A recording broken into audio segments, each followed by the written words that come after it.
introduce myself first. So by the way, my name is Naphtali Helwano Arobo. Monopolistic competition. So, what is a monopolistic competition? Is a market structure in which there are many firms selling similar but not identical products. In this type of market, each firm has some degree of market power, meaning they have an ability to set their own prices. However, because the products are not identical, each firm faces competition from other firms in the market. In the example, in fast food chains tulad ng Jollibee, McDonald's at KFC na mayroong pare-parehong produkto ngunit may kanya-kanyang unique na branding at market strategies. What is differentiated products?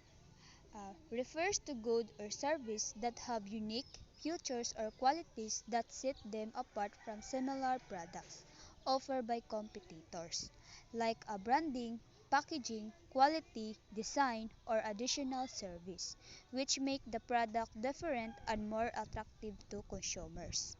In the example, like a cellphone brands, ang iPhone ng Apple ay kilala sa kanilang premium quality, sleek design at user-friendly na operating system. Sa kabilang banda, ang mga Android phones naman ay may iba't ibang features at functionalities depende sa brand at model tulad ng high quality camera ng Samsung Galaxy phones o ang customizable na interface ng mga Huawei phones. Ang mga unique features na ito ang nagbibigay ng pagkakaiba sa bawat brand ng cellphone at nagiging basihan ng consumer sa kanilang pagpiling phone.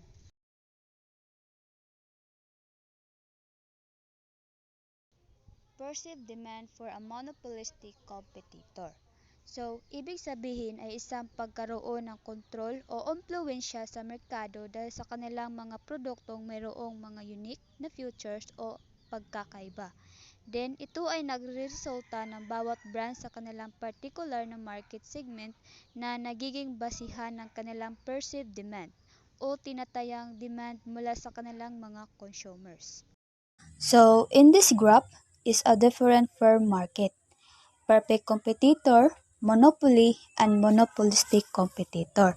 So, monopolistic competitor, it can raise its price without losing all of its customers or lower the prices and gain more consumers.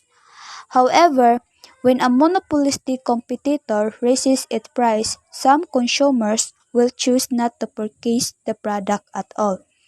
If a monopolist raises its price, some consumers will choose not to purchase its product but they will need to buy a completely different product.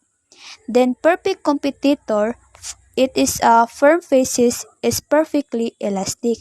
So ang pinagkaiba ng tatlong market structures ay ang antas ng control sa presyo na mayroon ang bawat kumpanya. Ang perfect competitor ay walang kontrol sa presyo. Ang monopoly naman ay may ganap na kontrol sa presyo. Then, at ang monopolistic competitors ay may kaunting kontrol sa presyo. Perceived demand to form in different competitive setting.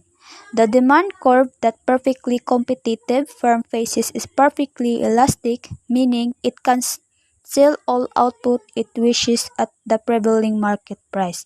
So, sa madaling salita, ang perceived demand to firm in different competitive settings ay tumutukoy sa pagtingin ng isang kumpanya sa hinihining demand para sa kanilang produkto o serbisyo sa iba't ibang uri ng kompetisyon.